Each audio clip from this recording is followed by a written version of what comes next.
Assalamualaikum warahmatullahi wabarakatuh ya. Bismillahirrahmanirrahim. Oke kawan, kali ini Mbah Wira ingin ngobrol santai ya. Kita cerita-cerita ringan ya, ngobrol santai, teman minum kopi dan makan gorengan kayak gitu. Nah, kali ini Mbah Wira ingin membahas salah satu jin fenomenal yaitu genderuwo. Nah, ini ya. Tentunya teman-teman sudah tidak asing lagi ya dengan genderuwo, karena genderuwo ini ada salah satu jin ya yang sering ya terdengar di cerita-cerita di masyarakat sekitar kita ya, kayak gitu kawan.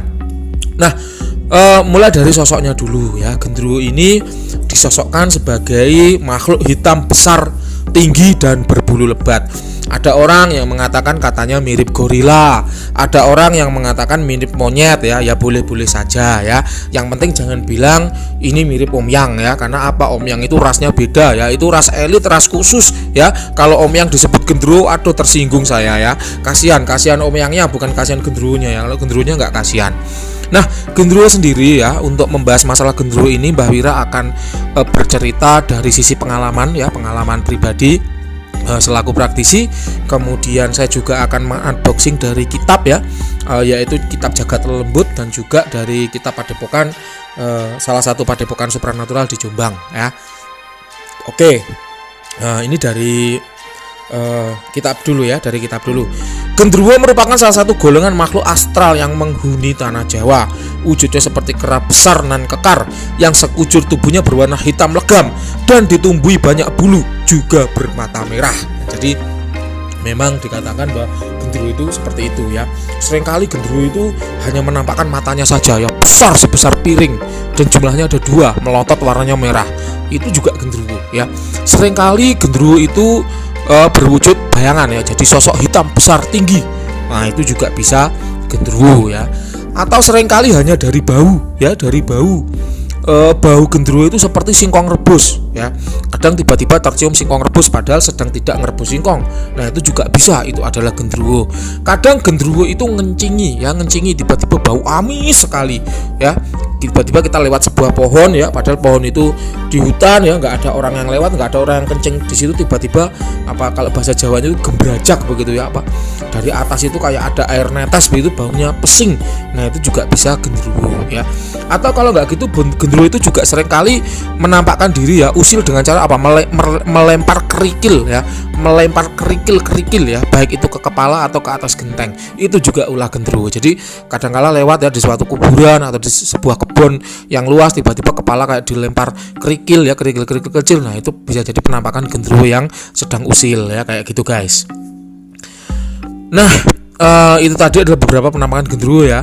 Kemudian lanjut di kitab ya, genderuwo menyukai tempat yang lembab ya, kemudian berair dan gelap untuk ditinggali, seperti bangunan kosong, batu besar ya, bambu ya, paperingan, pohon rindang ya, pohon beringin, pohon asem ya, atau juga menetap pada benda azimat. Ini ya, azimat genderuwo ya. Nah, jadi Mbah Wira sendiri dulu pernah ya, di pekarangan belakang rumah itu ada pohon asem yang besar sekali, dan itu dihuni oleh genderuwo.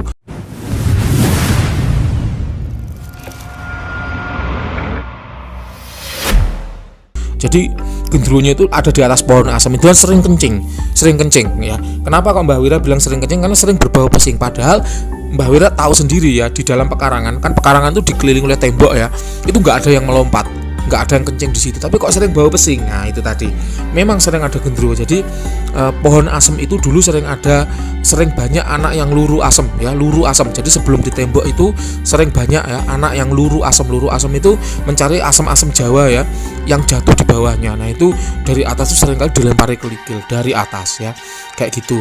Kemudian waktu mau ditebang ya, itu nggak ada yang berani nebang, sama sekali nggak ada yang berani nebang, kan aneh sekali.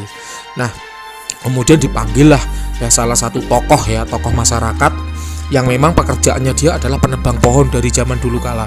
Ketika mau nebang itu mesinnya mati ya, sensonya itu mati. Ketika mau nebang sensonya mati, dibawa agak jauh ya, 10 meter dari situ sensonya nyala, tapi dia mendekat mau dipakai nebang mati lagi. Akhirnya karena gergeten ya, gemes begitu, tokoh tadi itu akhirnya nebang pohon itu nggak pakai senso, tapi pakai apa, pakai kapak, ditebang pakai kapak. Nah, begitu ditebang, tumbang, besoknya dia sakit ya. Entah apa yang terjadi ya, tapi besoknya dia sakit. Setelah sakit, dia bilang bahwa ke nenek saya, dia bilang, "Mbah, Sebentar ya Mbah, nanti akan saya rincii. Rincii itu cabang-cabang pohonnya itu dipotong-potong kecil-kecil gitu ya. Nanti akan saya rincii setelah saya sehat. Kenapa? Karena kemarin itu dia sakit itu karena diganggu. Memang ada genderuwo yang mengganggu kayak gitu. Dan itu udah urban legend ya, turun temurun memang terkenal di Pohon Asem itu ada genderuwonya kayak gitu. Itu yang pertama ya, pengalaman Mbah Wira sendiri. Pengalaman Mbah Wira yang kedua, dulu waktu masih kuliah ya. Kuliah awal semester 3 ya. Pada waktu itu tahun 2008 ya, tahun 2008 Mbah Wira ini pernah kuliah guys ya, tahun 2008 di Surabaya ya. Jadi ini memang benar ya apa yang dikatakan kita bahwa genderuwo itu menempati tempat-tempat yang lembab, berair dan gelap ya untuk ditinggali. Waktu itu begini guys, di kos-kosan itu kan ada 2 kamar mandi. Nah yang satu itu kosong, kamar mandinya itu kosong, sedangkan yang satu lagi itu kamar mandinya dipakai tiap hari. Nah tiap Mbah Wira mandi di situ, Mbah Wira itu melihat di belakang itu ada mata besar merah 2 menyala, dan itu mesti ngintip ya. Kala itu satu kos-kosan tuh yang peka cuman Mbah Wira doang ya. Kala itu tahun 2008 ya, 2008 itu Mbah Wira belum jadi dukun, belum jadi praktisi, tapi sudah peka ya, karena tirakatnya itu udah dari tahun 2005 dari 2000 udah seneng tirakat Mbah Wira ini. Nah kemudian kok setiap mandi itu ada yang ngintip sampai merinding ya, sampai merinding. Tiap mandi itu ada yang ngintip, ada yang lihat mata besar merah 2 sampai merinding. Tiap mandi itu mesti ada yang ngintip merah 2, mesti merinding. Akhirnya apa yang terjadi kawan? Memang pada saat itu Mbah Wira udah firasat ya, wah ini genderuwo ini kayak gitu. Tapi Mbah Wira belum melihat dengan mata kepala, belum, cuman merasa di belakang itu kayak ada yang mengawasi. Nah ini juga menjadi tanda-tanda ya, salah satu tanda kehadiran genderuwo di sekitar Anda. Kalau Anda sambil mendengarkan kok tiba-tiba ada yang seperti melihat mengawasi, wah hati-hati, itu jangan-jangan genderuwo juga ikut nguping kan gitu. Nah apa yang terjadi? 1 tahun kemudian ya, 1 tahun kemudian di kos-kosan itu ada yang melahirkan ya. Memang itu ada wanitanya di situ. Kemudian wanita itu menikah begitu, punya laki-laki ya, punya suami, kemudian melahirkan. Apa yang terjadi? Si anak itu sering nangis kalau malam itu. Nangis tapi tidak ada air matanya. Kenapa? Itu bingung satu kos-kosan. Nah apa yang terjadi? Suatu ketika suaminya itu pengen mengambil wudhu ya, pengen mengambil wudhu. Nah begitu dia masuk ke kamar mandi kan masih gelap. Jadi kamar mandi itu adalah tipe kamar mandi yang apa namanya, sekakelnya itu ditarik dari bawah itu loh ya, kayak kipas angin, jadi ditarik dari bawah terus baru lampunya itu nyala.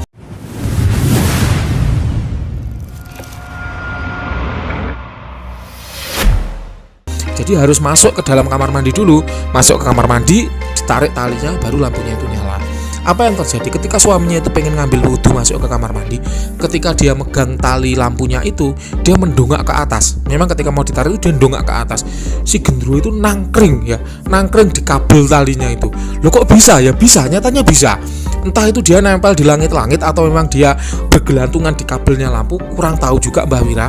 Tapi memang ada gitu loh. Dan si suami tadi langsung balik kanan, masuk lagi ke dalam rumah, nggak berani nyalain lampu, juga nggak jadi wudhu. Dan si anak juga tetap nangis gitu. Nah, itu cerita ke Mbah Wira, si laki-laki itu cerita. Nah beberapa bulan kemudian ada penghuni lain yang juga bercerita hal serupa ya. Tengah malam dia pengen kencing.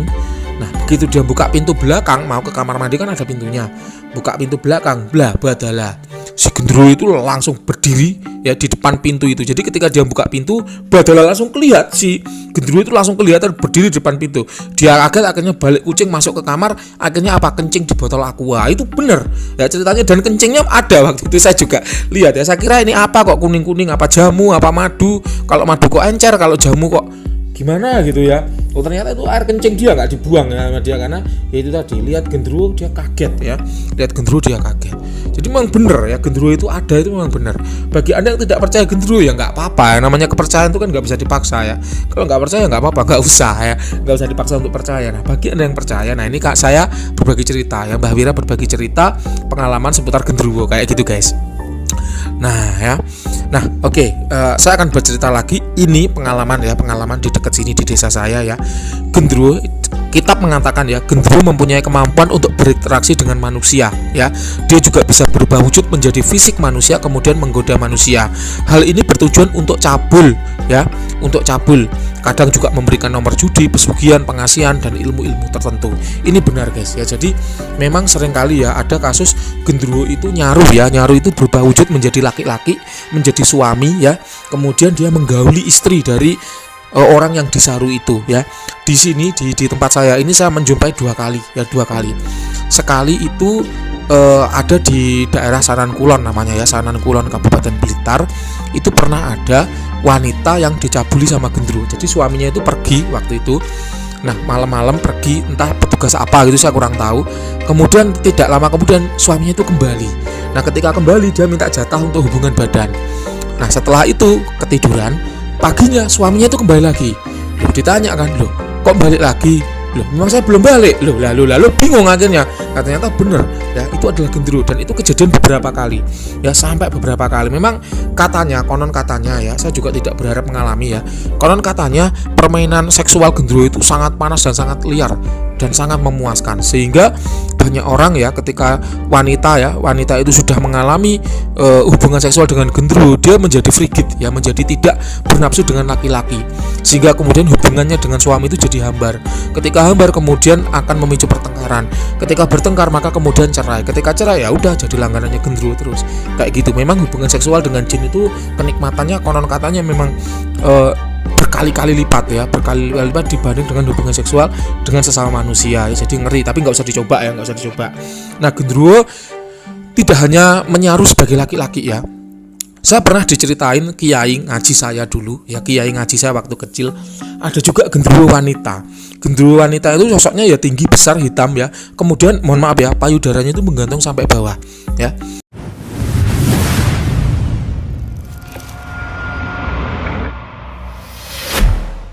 Nah, gendruwo wanita itu juga bisa menyaru sebagai wanita.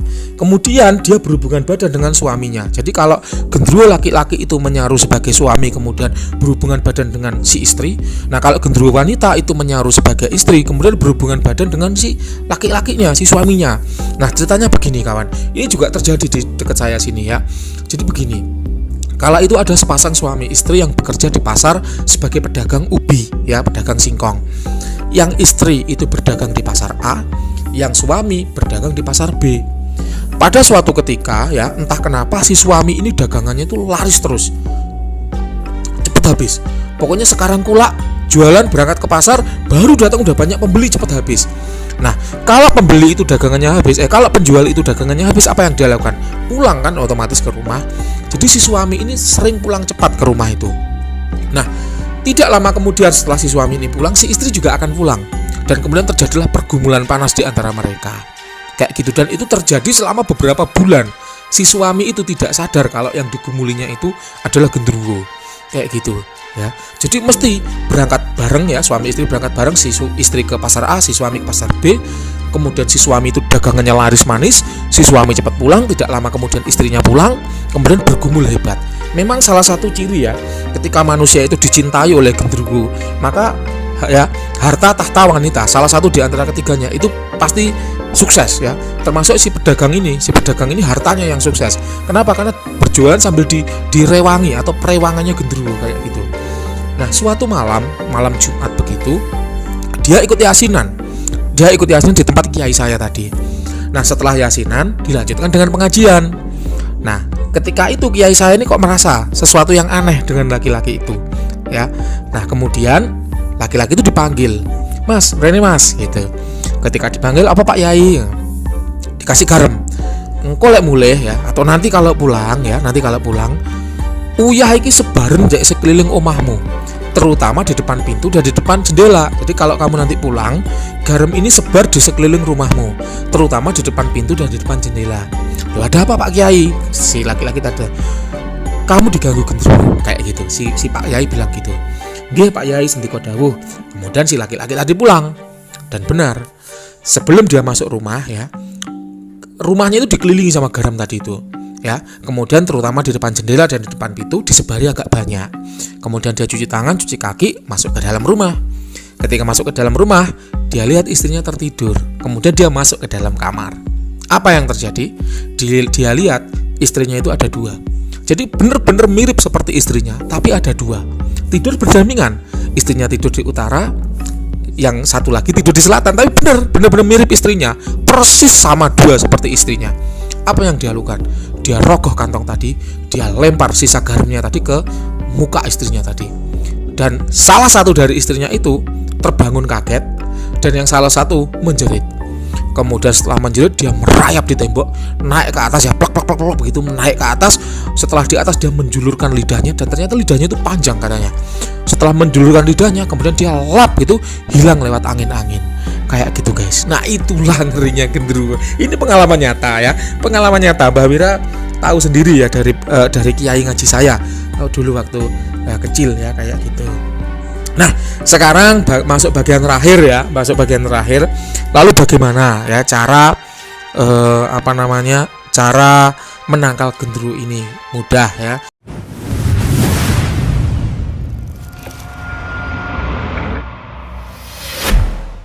Cara menangkal genderuwo yang pertama adalah perbanyak ibadah ya. Kalau Mbah Wira sendiri sukanya itu nyetel murotal sepanjang hari ya. Jadi murotal ya, download aja murotal, kemudian disetel sepanjang hari. Memang saat nyetel murotal ini seringkali ada bau-bauan yang aneh ya. Kadang bau busuk ya, kadang bau singkong terbakar ya. Kalau kayak gitu ada rambut terbakar kayak gitu, itu bau-bauan jin liar yang negatif yang mencoba masuk kemudian tertangkal ya, hangus, terbakar kayak gitu guys. Jadi alhamdulillah ya, nyetel murotal itu banyak fungsinya. Salah satunya itu. Kemudian banyak ibadah ya, zikrullah ya, zikir kepada Allah ya, jangan lupa ya, supaya apa, kita terhindar dari mara bahaya baik yang bersifat kelihatan mata maupun tidak ya. Itu diperbanyak ibadah, zikrullah, kemudian nyetel murotal ya, kemudian hubungan baik dengan istri. Jadi ketika kita terlambat pulang ya, istri dikabari ya, jangan diam aja. Ketika istri Anda terlambat pulang, yang ngabari suaminya. Kalau suami terlambat pulang, yang ngabari istrinya kayak gitu. Jadi biar tidak ada salah paham di antara suami dan istri. Tahu kalau suaminya nggak pulang kok tiba-tiba dia nongol di depan, wah ini pasti aneh-aneh kayak gitu. Jadi supaya tahu. Dan sekarang kan sudah mudah ya, ada teknologi handphone sehingga mudah ngabari kapanpun dimanapun ya. Buat Anda suami-suami yang jarang pulang ya, nah kalau jarang pulang itu izin yang baik ya. Walaupun Anda sedang bersama selingkuhan gitu kan, kemudian nggak pulang ya, tetap ngabari istri ya, biar pulang malah diantemi ya. Kayak gitu. Jadi tetap jaga hubungan baik. Oke kawan, itu tadi tata cara menghindari genderuwo. Kemudian kalau sudah berhadapan dengan genderuwo ya, baca-baca doa ya, seperti membaca sholawat ya, kemudian membaca ayat kursi ya. Kalau nggak gitu membaca ayat trikul ya, surat trikul ya. Trikul itu qul huwallahu ahad ya, qul a'udzu birabbin nas dan qul a'udzu birabbil falaq, atau surat al-ikhlas, an-nas dan al-falaq ya. Itu dipercaya mampu menangkis ya serangan jin liar. Oke kawan, sekiranya itu dulu konten kali ini ya. Terima kasih telah menyimak sampai akhir. Udah berapa menit ini? 17 menit ya. Terima kasih telah menyimak sampai akhir ya. Kami Mbah Wira dari Padepokan Sengkelat akan hadir dengan konten-konten lain yang tidak kalah menarik.